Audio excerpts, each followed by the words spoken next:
I'm Greta, and this is Michael Fidelis. Hi, Mr. Fidelis. How are you today? Good, how are you? Fine, thank you. Can I ask you a few questions for my vlogs to post on social media? Yes, of course. Thank you, sir. So tell us, what do you do for a living here in Roatan, Honduras? I'm a tour operator for the past 10 years. I'm the president of Discover Roatan Excursions and Tours. That's amazing. And how long have you been here, and where are you from?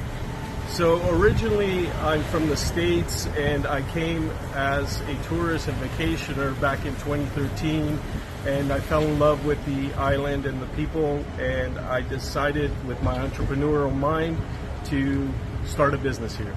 Well, we're very happy to have you here with us. And one last question. What advice would you give to someone who wants to come and invest in Roatan? Please come and invest. We are an emerging market in Central America. There are a lot of foreigners and expats in Roatan. You'll find Americans, Canadians, and Europeans that own businesses here and invest in this country.